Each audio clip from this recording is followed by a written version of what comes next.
Hi everyone, I'm Munya and welcome back to elevate-psych. So just to recap, stage 1 was all about the fundamentals, making sure you've got all of the information down. Now stage 2 is about storing that information, memorizing. So this episode, I'm going to give you some tricks you can use to memorize information. But before we do that, let's test how good your memory is at the moment. On screen, you'll see a diagram of a neuron. Let's see if you can memorize the key terms of the diagram. Pause the video and see how much you can remember. Be honest, did you use a technique or did you just repeat the words over and over again? The best students use what are called mnemonic techniques to help them memorize more but in a shorter period of time. And what I'm going to give you now is a 3-step method to making a mnemonic technique. Step 1, identify what you need to memorize. So in this diagram, you need to remember the words and their location in the diagram. Step 2 is to condense the information. Now, normally you would do this, but in our example, we've already got the key terms, so you can skip this step. And step 3 is to creatively link the information with other information. I'm now going to focus on step 3 and how I used it for the neuron example. I used a technique called the substitute word method, and here's how it works. You get the technical term, for example soma, and you link it to a word that is more familiar or sounds the same. So for the word soma, I linked it to the word sumo or sumo wrestler. Then I drew a small picture of a sumo wrestler in the area of the diagram that contains the soma. It works because of an idea called the oddball effect, which means we're more likely to remember things that are unfamiliar, strange, or a bit alien in the scenario. And in this example, it is so much easier to remember a sumo wrestler than it is to remember the technical term. And I did this for the whole diagram. So for the nucleus, I actually drew a picture of a nuclear bomb to substitute the term. Then for the word dendrites, I used the word dandruff and imagine that the dendrites were pieces of hair covered in dandruff. Then for axon, I used an axe and imagined an actual axe chopping off that side of the cell. By using this diagram, you're substituting the complex technical terms with things that you actually know. Then by drawing these pictures onto the diagram, you create another layer of memory by using visual cues. So in the exam room, imagine you see the dendrites. You look at them and you think they look like hair.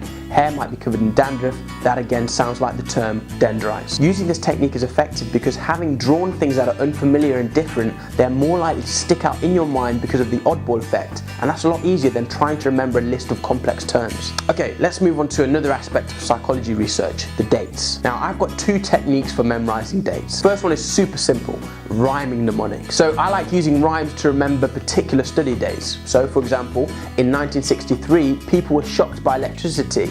They ended up okay, but Milgram made them obey. Or in 1971, Zimbardo got done for throwing participants in jail in a social influence tale. Now, I don't claim to be Shakespeare, but I use both of these rhyming mnemonics to remember 2 of the biggest studies in social influence. Now, another method is using peg words. Okay, and this is a bit strange, but it does work. The first step is to remember words that rhyme with the numbers 0 to 10. I'll put a list down below. Once you remember the rhyming words, you link them all together to create a short story. For example, let's look at Milgram's 1963 study. What we do is we substitute the numbers in the date for the rhyming words in our list. So 1963 would be 1963. So gun, wine, sticks, tree. So you've got the rhyming words, now you have to put them into a story. I'd imagine Milgram standing in his white lab coat holding a gun. He then fires the gun, shatters a wine glass which actually disintegrates into small sticks. Once he picks up the sticks, he assembles them into a huge oak tree. So we can see how parts of this story actually link back to the numbers involved in Milgram's initial study. 1 was the gun that Milgram was holding. He shot a wine glass which represents a 9. That disintegrated into 6, which stands for sticks, and when he assembled them, they turned into a tree.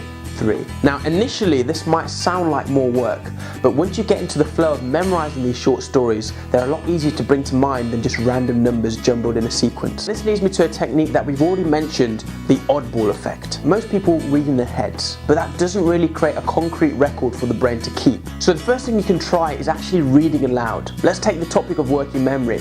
As you read through your notes, every time you came across the terms central executive, visuospatial sketchpad or phonological loop, you would say these words out loud, creating a concrete record for the brain to keep. The brain is intrigued by the fact that you've decided to read something silently but a few things out loud, and this keeps a record of these oddballs. Now obviously, screaming your way through a textbook is an invigorating experience and it's a surefire way to win over the librarian's heart, but I'd recommend just saying out loud the key terms. Also, as you read these terms, try using different accents and styles of speaking, as this will further enhance the oddball effect. Going back to our example of working memory, every time you came across the phrase central executive, for example, you could imagine a big businessman with a posh accent saying the word out loud.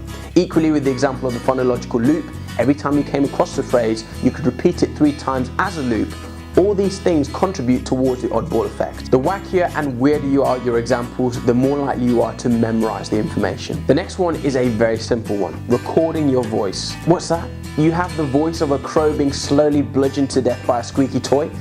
Not ideal, but still one of the easiest ways to remember information. Think about this. If you spend half an hour recording your voice on difficult topics, for example, statistical tests like Spearman's Row or the chi-square, just by doing that, you bag yourself hours of revision by being able to listen to that recording whenever you please. If you're the kind of person who has to travel to get to school or takes a weekend off to go and do interesting things, that travel time can easily double as revision time just by pressing pause on that Zayn Malik album and play on your notes. Now, in similar vein to this recording technique, I've got a very embarrassing but effective technique.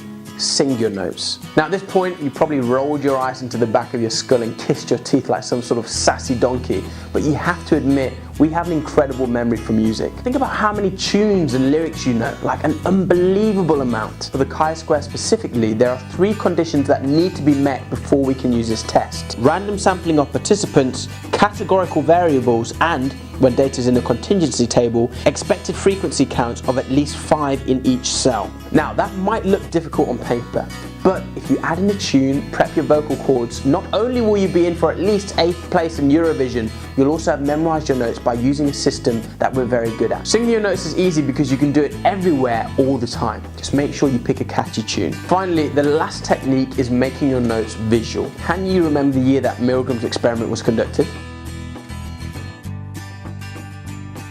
Gun, wine, sticks, tree. 1963.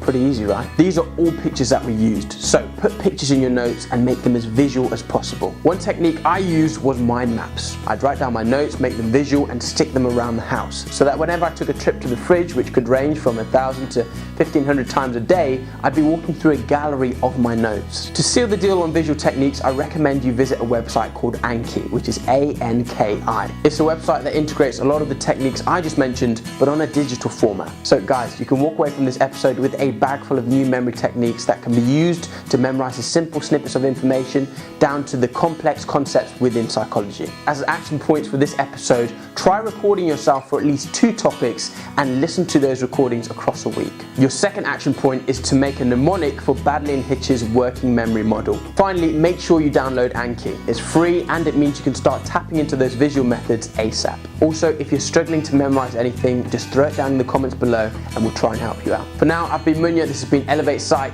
Peace!